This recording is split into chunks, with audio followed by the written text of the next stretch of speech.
नमस्कार। सब राम भक्तों को राम राम। आज रामचरितमानस में बालकांड में तुलसीदास जी रामचरित रूपी मानस सरोवर की और विशेषता बताते हुए आगे लिखते हैं। जे गावहीं ये चरित संभारे, ते यही ताल चतुर रखवारे। सदा सुनहि सादर नर नारी, ते सुरबर मानस अधिकारी। तुलसी कहते हैं कि जो राम के इस चरित्र को गाते हैं संभाल के, विशेष ध्यान से, वो ऐसे मानस या ऐसे मन रूपी सरोवर के चतुर रखवाले हैं। मतलब मन के रखवाले का मतलब कि उनका जो मन है वो उनके कंट्रोल में या उनके अधिकार में रहता है, क्योंकि वो राम के चरित्र को गाते हैं। उनका मन संसार में इधर उधर नहीं भटकता। और फिर कहते हैं कि जो राम के इस चरित्र को सुनते हैं, सादर जो राम की इस कथा को सुनते हैं, वो भी अपने मन को अपने कंट्रोल में, अपने अधिकार में रखते हैं राम के चरित्र को सुन के। उनका भी मन इस संसार में इधर उधर नहीं घूमता। तो मन को अपने मन को अपने कंट्रोल में, अपने अधिकार में रखने के दो उपाय बताए। या तो आप रामचरित गाएं या आप रामचरित सुनें। अति खल जे विषयी बग कागा, एहि सर निकट न जाहि अभागा। आवत एहि सर अति कठिनाई, राम कृपा बिनु आइ न जाय। तुलसी कहते हैं कि जो दुष्ट लोग हैं, जिनमें दोष दृष्टि है, जो दुष्टता करते हैं, जो विषमता देखते हैं जग में, मतलब समता के स्थान पर विषमता देखते हैं, वो कौए और बगलों के समान हैं। वो इस मानस रूपी सरोवर के पास भी नहीं जा पाते। वो इस ऐसे सरोवर जिसमें राम के चरित्र का वर्णन है, राम के चरित्र रूपी जल जिसमें भरा हुआ है, उस सरोवर के पास नहीं जा पाते। और फिर कहते हैं कि ऐसे अपने मन के सरोवर जिसमें कि राम की महिमा, जिसमें कि राम चरित्र का यश भरा है, वहाँ जाने में बहुत मुश्किल है और वहाँ केवल राम की कृपा से ही जाया जा सकता है। आप अपने मन में राम के जो चरित्र की कथा को गाने और सुनने का जब मन होता है, वो राम की कृपा से ही होता है। राम की कृपा से ही आप राम के चरित्र को गाते और सुनते हैं। फिर कहते हैं, कठिन को संग को पंथ कराला, तिन के बचन बाघ हरि ब्याला। गृह कारज नाना जंजाला, ते अति दुर्गम शैल विशाला।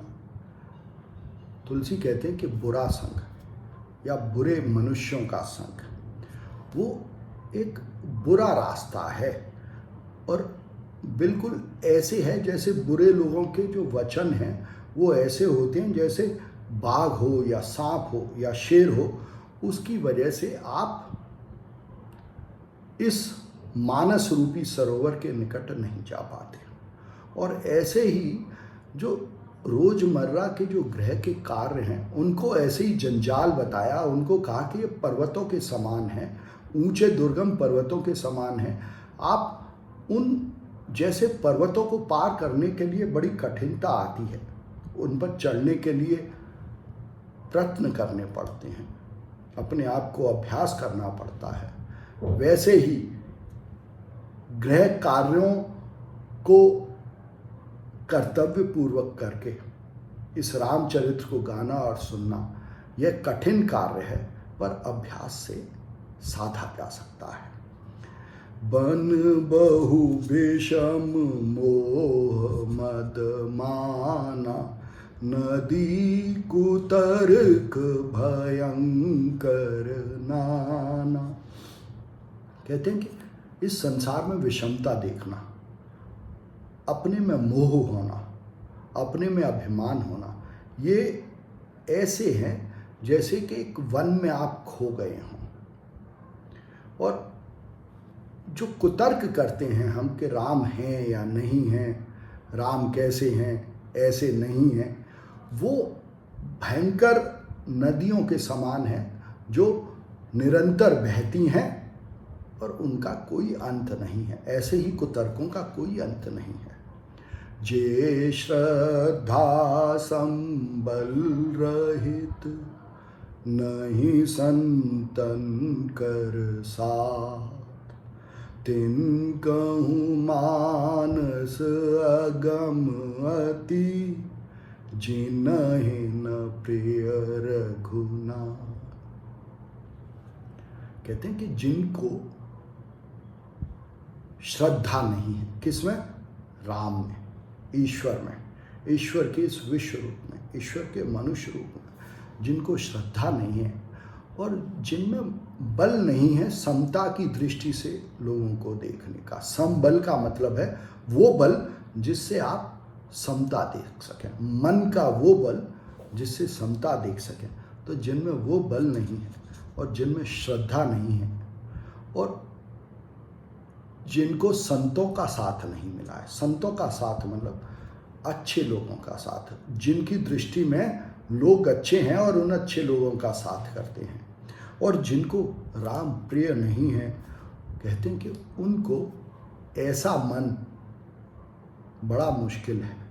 उनके लिए ऐसे मन को पाना, ऐसे मन में रहना, ऐसे मानस सरोवर में डुबकी लगाना या उसमें नहाना या उसका पान करना, ऐसे लोगों के लिए बड़ा मुश्किल काम है।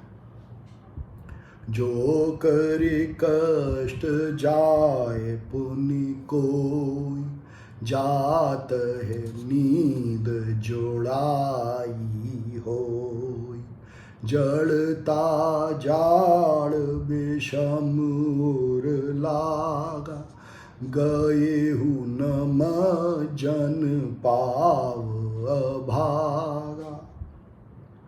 कहते कि कोई मनुष्य अगर कष्ट करके इस मन रूपी सरोवर में पहुंच भी जाए उसके पास, पर वहां पहुंचते ही उसको नींद आ जाती है, जैसे कि राम कथा को सुनते सुनते नींद आने लगती है, तो वो तभी है जब आपका मन उसमें नहीं लगता, राम के चरित्र में, तभी नींद आती है। और कहते हैं कि ऐसे मनुष्य को मूर्खता या विषमता रूपी जाड़ा लगने लगता है और इसी कारण वो ऐसे मन रूपी सरोवर में स्नान नहीं कर पाता जिसमें कि रामचरित्र, राम का यश रूपी जल भरा हुआ है। करे न जाए शर्म जन पाना, फिर आवे समेत अभिमाना, जो बहोर को पूछन आवा, सर निंदा करता है बुझावा। कहते कि ऐसा मनुष्य जिसको मूर्खता या विषमता रूपी जाड़ा लगा है, वो न तो ऐसे मन रूपी सरोवर में स्नान कर पाता है, न ही उसके राम यश रूपी जल का पान कर पाता है, और अभिमान के साथ वो वापस आ जाता है। और अगर कोई उससे पूछता है कि भैया वो सरोवर कैसा है, वो मानस रूपी सरोवर या मन रूपी सरोवर जिसमें राम चरित्र रूपी जल भरा है कैसा है, तो उससे वो ऐसे मन रूपी सरोवर की निंदा करता है, राम के चरित्र की निंदा करता है।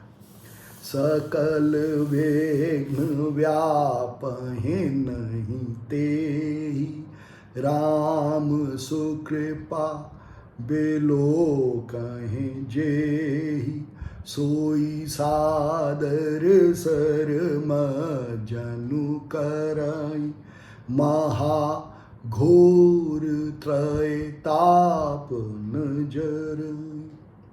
कहते हैं कि ऐसा मनुष्य जिस पर राम की कृपा होती है, जो राम जिस पर अपनी कृपा करके उसे देखते हैं, मतलब वो मनुष्य राम के चरित्र को समझ पाता है और राम के विश्व रूप में देख पाता है और राम को मनुष्य रूप में देख पाता है, उसको ये विघ्न बिल्कुल नहीं व्यापते।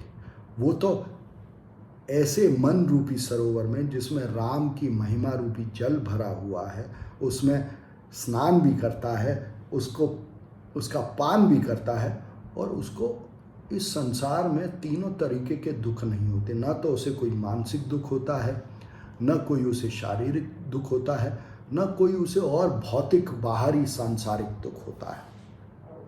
ते नर ये सर तजहि न काऊ, जिनके राम चरण भल भाव, जो नहाय चहेहि सर भाई, सो सत संग करऊ मन लाई।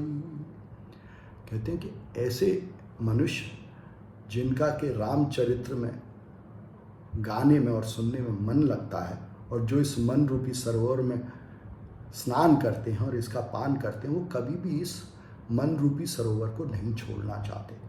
उनका मन निरंतर रामचरित्र की महिमा में, उसके गायन में, उसके सुनने में ही लगा रहता है, और यह तभी हो पाता है जब उनकी राम में श्रद्धा हो, राम के इस विश्व रूप में, राम के मनुष्य रूप में उनको प्रेम हो। और जो